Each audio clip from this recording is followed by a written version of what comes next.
आता खेळ खऱ्या खोट्यात. मी एक विधान लिहिलेलं विधान वाचून दाखवणार.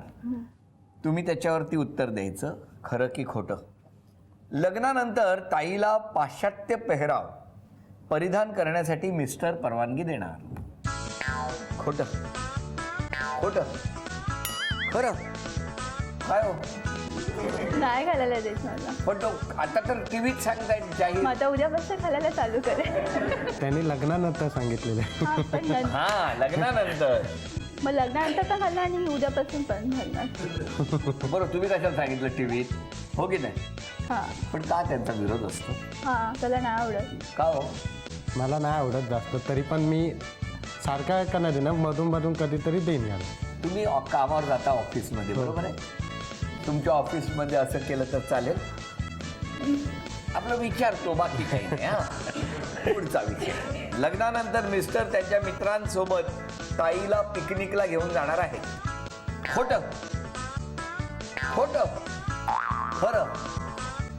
नाही घेऊन जात तो, नाही जाणार घेऊन तो. आता लग्नानंतर नेणार म्हणताय, तो नाही नेणार. का? त्याला नाही आवडत. त्याला फक्त मी आणि तो बस झालं. कोण दोघांनीच जायचं? हा राजा राणी हा गेले का मोबाईल चेक, हो की नाही? काय प्रेम आहे दोघांचं, हो की नाही? मोबाईल प्रेम आहे या दोघांचं. तिसरं विधान. ताईने स्वयंपाक केला आणि पावभाजी, तर मिस्टर ताईच्या हातच्या जेवणालाच प्राधान्य देते.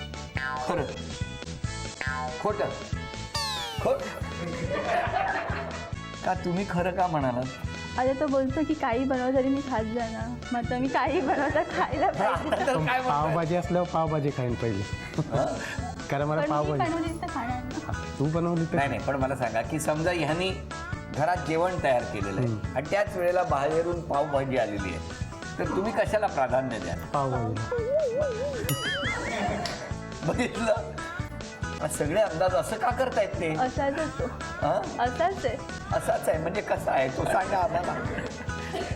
मुद्दाम करतात ना मुद्दा मग करत असेल तर. तुम्हाला आनंद मिळावा म्हणून. आणखी ह्याच्यात आनंद मिळाला की नाही? कसला आनंद. काय नाही वाईट वाटलं तुम्हाला? हो हे बघा, ह्याचाच उपयोग हातोडा म्हणून करू शकाल. गंमत करतो, पण आता ते कितीही खरं खोटं म्हणत असले ना, तरी लग्नानंतर आमच्या ताईचं मन ते नक्की सांभाळतील आणि ताई सुद्धा त्यांच्या मनाचा विचार करूनच सगळ्या गोष्टी करणार. कारण शेवटी संसार दोघांचा असतो. तेव्हा हसत राहा असं म्हणत या दोघांनाही देतो झी मराठीकडून हा आहे. ताईला केप्र यांच्याकडून ही सदिच्छा भेट.